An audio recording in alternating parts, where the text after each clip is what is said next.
말씀 요한복음 11장 20절에서 27절, 39절에서 40절까지의 말씀입니다. 마르다는 예수 오신다는 말을 듣고 곧 나가 맞되 마리아는 집에 앉았더라. 마르다가 예수께 여짜오되 주께서 여기 계셨다면 내 오라비가 죽지 아니하였겠나이다. 그러나 나는 이제라도 주께서 무엇이든지 하나님께 구하시는 것을 하나님이 주실 줄을 아나이다. 예수께서 가라사대 내 오라비가 다시 살리라. 마르다가 가로되 마지막 날 부활에는 다시 살 줄을 내가 아나이다. 예수께서 가라사대 나는 부활이요 생명이니 나를 믿는 자는 죽어도 살겠고 무릇 살아서 나를 믿는 자는 영원히 죽지 아니하리니 이것을 내가 믿느냐. 가로되 주여 그러하외다. 주는 그리스도시요 세상에 오시는 하나님의 아들이신 줄 내가 믿나이다. 39절입니다. 예수께서 가라사대 돌을 옮겨 놓으라 하시니 그 죽은 자의 누이 마르다가 가로되 주여 죽은 지가 나흘이 되었음에 벌써 냄새가 나나이다. 예수께서 가라사대 내 말이 내가 믿으면 하나님의 영광을 보리라 하지 아니하였느냐 하시더라. 아멘. 오늘 말씀은 요한복음에 있는 나사로를 살리신 말씀입니다. 여러분도 잘 아시다시피 나사로가 아팠습니다. 병이 들었습니다. 그래서 마르다와 마리아가 사람을 보내가지고 예수님 사랑하는 이가 지금 아픕니다. 이런 얘기를 했는데 떡하니 하고 죽은 사건입니다. 예수님이 이 소식을 듣고도 이틀이나 더 자신이 하시는 일을 하신 다음에 베다니로 옮겨가신 것을 우리가 요한복음 11장 쭉 읽어보면 기록되어 있습니다. 그렇게 왜 마르다와 마리아가 간절하게 주님이 오시면은 분명히 이 병이 나을 수 있을 것 같은데 오십시오 하고 기별했는데 오시지를 않습니다. 그래서 이 얘기를 지금 주님께서는 어떻게 말씀하시면 요한복음 11장 4절을 보면 이 병은 죽을 병이 아니라 하나님의 영광을 위하며 하나님의 아들로 이를 인하여 영광을 얻게 하려 함이라고 말씀하십니다. 우리가 기도할 때 하나님께서 즉각 응답을 원하지만 응답이 안 될 때가 있습니다. 근데 그 이유가 주님께서는 이유가 있으셔서 그렇다는 것입니다. 이 나사로의 죽음은 바로 거기서 곧바로 가시지 않았네요. 그것도 이틀이나 있어가지고 이제 죽은 지 나흘이나 지나게끔 있었던 이유는 하나님의 영광을 보이기 위함이었고 바로 예수 그리스도가 그리스도이심을 알기 위함이었다는 겁니다. 그럼 우리가 신앙생활 할 때 우리가 신앙생활 한다는 것은 나의 믿음을 증명해 보이고 내 믿음이 다른 사람에 비해서 월등하다 이거 보여주려는 싸움이 아닙니다. 예수가 바로 그리스도이시고 하나님이 생명을 주관하시고 하나님이 누구이신 것을 보여주기 위한 여정이라는 것을 잊어서는 안 됩니다. 주객이 전도돼서는 안 됩니다. 주인님이 주인인데 마치 내가 구원받으면 내가 주인공이냐 착각하고 살 때가 많습니다. 은사를 주실 때도 착각하고 살 때가 많습니다. 내가 기도해야지, 내가 병을 고쳐야지, 내가 귀신을 쫓아야지 이러다가 자기가 하나님 자리에 떨커덩 앉는 그런 우를 범할 때가 많다는 것입니다. 하나님은 계속해서 믿는 자들로 하여금 하나님이 누구시고 누가 주관자이시고 누가 공급자이신 것을 분명히 알기를 원하신다는 겁니다. 이걸 통해서 지금 오늘 마리아와 마르다 그리고 이 나사로를 통해서 하나님께서 하시고자 하는 일 바로 예수 그리스도가 바로 생명의 주이신이시고 모든 것을 주관하신다는 것을 보여주기 위함이라는 것입니다. 여러분 그리스도라는 단어 분명히 하셔야 됩니다. 이것은 그냥 직분이 아닙니다. 이것은 생명을 주관하시고 살리시고 이 땅을 주관하시는 모든 것 된다는 것을 보여주고 계신 분입니다. 자, 이런 상황 속에서 얼마나 괴로웠겠습니까? 예수님이 그래서 갑니다. 이 베다니로 이제 가는데 베다니로 다 도착하니까 마르다가 옵니다. 마르다 아시죠? 누군지? 마르다는 성격이 급하고 뭐든지 액티브하게 하는 그런 성향을 갖고 있는 분이십니다. 그래서 예수님한테도 어떤 때는 투정도 많이 부렸어요. 기억나시죠? 갔더니 마리아는 떡하니 예수님 발 앞에 앉아가지고 말씀 듣고 있는데 자기는 부엌에서 이걸 칼질하면서 하도 괴로우니까 뭐라 그래요? 예수님 왜 쟤는 거기 앉아있는지 좀 뭐라 그래 주세요. 이 얘기를 하고 있는 그 정도로 아주 강한 성격을 가진 분입니다.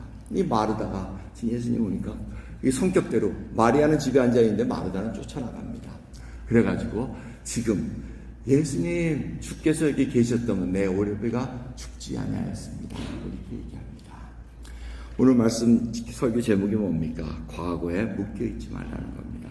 오늘 이 한마디에 마르다가 지금 어느 상황에 있는가 살펴볼 수가 있습니다. 예수님이 계셨더라면 예수님 우리 오라버니 죽지 않았을 겁니다. 이 고통이 너무 컸다는 겁니다. 지금 이것이 무슨 예수님 잘 오셨어요 지금 이 얘기로 들리지 않습니다. 불평으로 들립니다. 예수님 뭐 하셨어요? 내가 부를 때는 안 오시고 지금 뭐 하시는 거예요?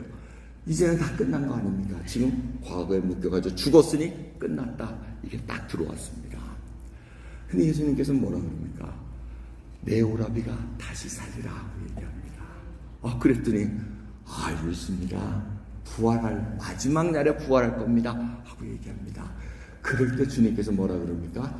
나는 부활이요 생명이니 나를 믿는 자는 죽어도 살겠고 무릇 살아서 나를 믿는 자는 영원히 죽지 않으니 이것을 내가 믿느냐 하고 묻습니다. 참 놀라운 얘기입니다. 지금 마르다는 계셨더라면 하고 과거에 들어가 있는데 지금 예수님은 I am the resurrection, I am the life. 내가 부활이요 내가 생명이라 하면서 지금 현재로 네가 지금 누구 앞에 있는 걸 직시하는 이게 놀라운 방향 전환입니다. 근데 마르다는 그 얘기를 들으면서도 내가 믿느냐 그러니까 예 믿습니다. 내가 주는 그리스도시요 세상에 오시는 하나님의 아들이신 줄 내가 믿나이라고 고백합니다. 이 고백한 걸 보면은 마치 현재 살아계신 예수 그리스도 앞에 딱 서 있는 모습같이 보입니다. 그런데 그러고 나서 뭐 하는지 아십니까? 이 말을 하고 돌아가서 집에 갑니다. 그리고는 말이 안 돼. 야 주님 오셨어. 가서 봐. 이 얘기를 합니다. 이게 뭡니까? 주님이 얘기한 거. 나는 부활이요 생명이하고 딱 얘기하고 내가 지금 이 생명을 살릴 수 있는 그리스도인 것을 네가 믿느냐 할 때 예 믿습니다 해놓고 돌아서 버립니다. 여러분 우리가 얼마나 그러한 우둔한 행동을 합니까? 예, 부활은 마지막 날 살리는 것이죠. 알고 있어요. 이 과거에 묶인 자들은 바뀌기가 힘듭니다. 여러분 우리가 간혹가다 과거에 묶여가지고 정말 위대한 고백을 합니다. 주는 그리스도시요 세상에 오시는 하나님의 아들이신 줄 내가 믿나이다. 예수가 바로 나의 죄를 위해서 십자가에 돌아가신 내가 믿나이다 해놓고는 돌았습니다. 나에겐 지금 아무 힘이 없네요. 주님이 내가 원하는 건 아무것도 해줄 수가 없네요. 과거에 묶임으로 말미암아 그 일을 현재를 못 보니까 올바른 미래를 바라볼 수 없다는 사실을 우리가 분명히 깨달으셔야 됩니다. 여러분 롯의 아내 어떻습니까? 소돔과 고모라가 막 불유황으로 심판받을 때 천사가 분명히 경고합니다. 돌아보지 마라. 그런데 롯의 아내는 그게 돌아봅니다. 그래서 소돔 기둥이 됩니다. 이건 굉장히 중요한 말씀을 알려주고 있는 것입니다. 너희가 과거를 돌아보므로 말미암아 하나님의 명령에 순종 안 할 때는 결국 이와 같이 소금 기둥으로 끝날 인생이라는 것을 알려줍니다. 모세는 어땠습니까? 모세는 살인자였습니다. 그리고 도망자였습니다. 애굽에서 수배령이 내려가지고 도망다니는 도망자였는데 40년 후에 하나님께서 부르십니다. 그때 뭐라 그럽니까? 모세가 왜 이제 부르세요? 하나님이 어떤 분이신 것을 알면도 불구하고 과거에 붙잡혀서 하나님은 나 40년 동안 여기에 처박아 놓으셨습니다.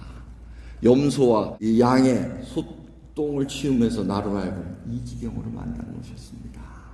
지금 과거에 묶여가지고 자기가 하나님 앞에 타면서도 태워지지 않는 가시덤불 앞에 서서도 지금 누구하고 대화했는지를 모르고 있습니다. 이것이 우리들의 모습일 수도 있습니다. 하지만 하나님께서는 분명히 이 과거를 끝내기를 원하십니다. 이 길갈의 도시 이름이 어떻게 나왔는지 아실 겁니다. 이스라엘 백성 세컨 제너레이션이 이렇습니다. 퍼스트 제너레이션은 다 40년 광야에서 다 죽습니다. 하나님 말씀 불순종했기 때문에 죽습니다. 그리고 이 2세들은 할례를 받지 않습니다. 하나님의 언약의 백성으로 살아갈 수가 없었습니다. 그런데 이 길갈이라는 곳에 와서 드디어 요단강을 건너서 언약의 백성으로 다시 시작하게 하십니다. 그러면서 이 길갈의 뜻이 뭡니까? 너희의 수치가 굴러 내려갔다 이렇게 얘기합니다. 수치를 굴러떨입니다. 과거에 너희들이 이 어른들 때문에 부모님 때문에 우리가 이렇게 생고생하는구나. 지금 그러면서 하나님의 언약이란 백성으로 살아가는 것을 다 잊고 살다가 하나님께서 다시 리마인드 해주시고 이제는 너희 갖고 있던 그 수치를 다 내려보내겠다 하고 말씀하십니다. 이 일을 통해서 이스라엘 백성들이 가나안 땅을 정복할 수가 있었습니다. 여러분, 과거가 얼마나 우리로 하여금 우리의 미래를 결정하는가 여러분은 너무나 잘 아실 겁니다. 가룟 유다와 베드로의 비교입니다. 똑같이 엄청난 죄를 범합니다. 가룟 유다도 예수님을 팔았고 베드로도 3번이나 부인했으니 판거와 진배없죠. 그런데 끝은 다릅니다. 똑같이 뉘우칩니다. 가룟 유다도 이 돈 때문에 내가 이런 엄청난 실수를 했구나. 그리고 돈을 돌려주면서 뉘우쳤는데 그 다음에 어떻게 됩니까? 자기의 생을 자기 스스로 마감합니다. 이거는 옳은 길이 아니라는 것을 알면서도 그 길로 갑니다. 하지만 베드로는 어떻습니까? 똑같은 예수님을 다시 바라볼 수 있는 그런 체면도 안 서는 죄를 범했음에도 불구하고 심히 통곡합니다. 하나님, 이걸 어찌하리오리까? 자기의 가슴을 치면서 어떻게 할 바를 모릅니다. 가룟 유다도 똑같이 뉘우쳤으나 그 결과는 베드로와 완전히 다른 결과를 낳습니다. 이 과거를 과연 내가 저질렀던 그 실수와 그 죄를 어떻게 감당하느냐?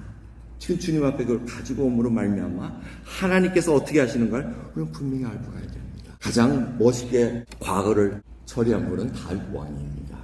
아시죠? 다윗 왕이 바세바하고 이렇게 해가지고 애가 떡하떡 생깁니다. 엄청난 질타를 받습니다. 그래가지고 애가 병들었다니까 이게 금식을 하며 하나님께 매달립니다. 주여 살려주옵소서. 내 죄를 용서해 주시오. 그럼 살려줘야 될 거 아니에요. 근데 덜커도 죽습니다. 덜커도 죽으니까 신하들이 큰일 났네. 지금 죽기 전에 저렇게 다윗 왕이 금식하며 지금 애를 쓰는데 죽었다 그러면 저 다윗 왕 돌아가실 것 같아. 이렇게 얘기합니다. 그래서 웅성웅성하니까 다윗 왕이 어떻게 합니까? 왜 그러냐? 왜 웅성거리냐 하니까 애가 죽었습니다. 그 다음엔 어떻게 합니까? 다윗 왕이 툭툭 털어놓고 야, 밥 가져와. 밥 먹고. 그러니까 사람들이 이거 웬일이세요? 야, 그 과거에 그걸로 하나님께서 이미 정해주셔서 해결하셨으니 나는 이제 앞으로 갈 일밖에 없다. 얼마나 놀라운 고백입니까? 여러분, 이 믿음을 소유한 자는 하나님이 누구신 것을 알기 때문에 그렇습니다. 우리는 어떠한 과거를 지금 행하고 있습니까? 우리의 과거가 우리를 옥죄일 수는 없습니다. 그걸 지금 하나님께서 새 피조물로 우리를 만들어주시고 새로운 가치관을 부어주시면서 하나님 나라의 방법대로 좀 살아가는 길을 지금 이끌어가고 계신데 우리는 자꾸 과거에 얽매여서 지금 반쪽짜리 구원의 생활을 할 수도 있다는 것입니다. 오늘 이 말씀을 통해서 다시 한번 살펴보기를 원합니다. 39절 40절을 보면 예수님께서 돌을 옮기라고 얘기합니다. 이스라엘 땅에는 이 돌무덤입니다. 그래서 돌무덤에 여러 사람들을 같이 이렇게 매장을 해놓습니다. 해놓고는 돌을 닫아놓습니다. 우스갯소리로 왜 예수님께서 나사로야 나오너라 이렇게 얘기했느냐고 그때 얘기할 때 뭐라 그랬죠? 나오너라 하면은 온갖 시체들이 다 나오니까 분명히 나사로만 딱 얘기해서 야 너만 나와 하고 이렇게 얘기하는 우스운 소리가 있습니다. 아무튼 돌을 치우라 이렇게 얘기하니까 마르다가 뭐라 그럽니까? 죽은 지가 나으리니 냄새가 납니다. 이 과거에 묶인 자의 고백입니다. 주님이 원하시는 것은 그 돌을 돌을 치우면 어떻게 됩니까? 빛이 들어감으로 말미암아 굴에 이 부으시는 걸 보여줍니다. 그러면서 그 더러운 냄새들이 납니다. 여러분, 우리가 꽁꽁 닫아 놓습니다. 과거에 당했던 거, 수치당했던 거, 이런 거 꼭꼭 닫아 놓는데 열어본 적이 없습니다. 근데 하나님께서 뭐라 그러십니까? 너 과거 정리하고 싶으냐? 열으라고 얘기합니다. 그 돌을 치우라고 얘기합니다. 근데 우리는 열기를 거부합니다. 왜? 냄새가 나니까. 지긋지긋한 냄새가 납니다. 그 지옥적인 것, 그 모멸받았던 것, 그 하나하나가 드러내기가 너무나 괴롭습니다. 하지만 주님께서는 네가 그 문을 열지 않으면 나의 빛이 들어갈 수 없다고 얘기합니다. 이해가 되십니까? 여러분이 열지 않으면 하나님 앞에 나를 내 모습 이대로 받아주옵소서. 이 고백이 이루어지지 않는데 주님, 그 과거에 있던 상처가 나로 하여금 지금 온전한 삶을 가지 못하게 합니다. 이 고백이 있어야 됩니다. 여러분, 과거의 상처들 때문에 얼마나 우리가 왜곡된 현재의 삶을 살아가고 있습니까? 남을 무시해야지만 내가 무시당하지 않는다는 그러한 애티튜드로 계속 살아옵니다. 내가 옳다는 것을 증명해봐야지만 내가 살아있다는 것을 증거할 수 있다고 자꾸 과거의 상처 때문에 열어보지 않고 주님의 빛을 받아들이지 않고 자꾸 자기의 그 어둠 속에 갇혀있는 자들이 얼마나 많이 있습니까? 남의 잘못을 지적질 해야지만 내 속이 시원해야지 내가 정체성이 있다는 것을 얼마나 그렇게 정하고 살아갑니까? 이거 하나 꺼내봤습니다. 아시죠? 이거 꺼내면 뭔지? 들보. 비판하지 말라고 얘기합니다. 네 눈에 있는 들보를 빼지 않고서 어떻게 형제에 있는 티를 빼겠냐고 얘기합니다. 이 들보는 뭡니까? 결국은 내가 아직 돌에 무덤을 옮기지 않았다는 겁니다. 그 농길 때 얼마나 괴롭겠습니까? 하지만 그 옮김을 받고 정말 감싸줄 수 있는 사랑과 하나님께서 어떠한 일을 행하실지는 우리는 모릅니다. 여러분이 잘 아시는 토마스 에디슨이라는 분이 계십니다. 이 전구도 만드시고 어마어마한 발명가입니다. 그래서 뉴저지에 가면 에디슨이라는 도시 이름이 있습니다. 그 도시가 바로 에디슨 그분이 연구하고 했던 그러한 장소가 있습니다. 근데 이 토마스 에디슨이 초등학교 다닐 때, 엘레멘터리 스쿨 다닐 때 편지를 하나 갖고 옵니다. 그리고 엄마한테 전합니다. 그래서 엄마가 그 앞에서 열어봅니다. 그래서 읽습니다. 읽는데 어떤 내용이냐면 당신의 아들은 너무나 천재적인 아이라서 우리 학교에서 키울 수가 없습니다. 그러니 이제는 집에서 맡아 키워주시기 바랍니다 하고 그 편지를 토마스 에디슨 앞에 읽습니다. 그래서 어머니가 에디슨을 집에서 키웁니다. 훈련시키고 포용하고 합니다. 그리고 어머니가 돌아가십니다. 그 사이에 많은 발명을 합니다. 돌아가신 다음에 어머니 유품을 읽다가 그 편지가 딱 눈에 들어옵니다. 그래서 그 편지를 열어서 읽습니다. 그랬더니 그 편지의 내용은 뭐냐? 천재는 무슨 천재입니까? 멘탈리 디스크레펀시 해가지고 정신적으로 해가지고 문제가 있는 애입니다. 그러니 학교에서는 감당이 안 되니 집에서 그냥 읽게 하십시오. 이 편지 내용이었습니다. 에디슨 어머니는 그것을 그대로 읽지 않고 천재이기 때문에 내가 받아들여줘야 되겠다. 만약 그 자리에서 내 이놈아 네가 이놈아 무엇이 정신적으로 파괴가 돼 너 ADHD 있대 이놈아 이러면서 막 다구치겠다고 생각해 보십시오. 에디슨은 아마 지금도 우리는 촛불 켜고 지금 예배드리고 있을지도 모르겠습니다. 여러분, 과거를 어떻게 핸들하느냐, 여기에 따라 우리의 자녀들도 나의 인생도 주님이 쓰시는 놀라운 그릇으로 바뀔 수 있다. 이런 것들을 여러분들이 생각을 해보셔야 됩니다. 정말 내가 주님 앞에 내 무덤의 돌을 치웠느냐? 주님이 돌을 옮길 수도 있어요. 그리고 나사로야 나오라 명할 수도 있습니다. 하지만 사람들로 하여금 돌을 치우라고 얘기합니다. 그 이유를 생각해 보시기 바랍니다.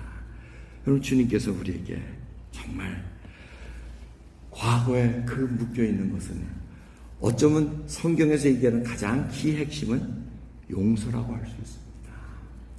주기도문에도 써있지 않습니까? 우리가 우리에게 죄진 자를 사해준 것 같이 우리 죄를 사해 주옵시고 시험에 들지 않게 하옵시고 다만하게 수고하옵소서. 매일같이 기도하는 기도 내용입니다. 우리가 용서하지 않으면 하나님께서도 용서해 줄 수 없다고 얘기합니다. 우리가 땅에서 풀어주지 않는데 하늘에서 풀을 리가 없습니다. 이것이 우리가 갖고 있는 놀라운 권세요, 우리가 갖고 있는 아름다운 하나님의 허락하신 모습입니다.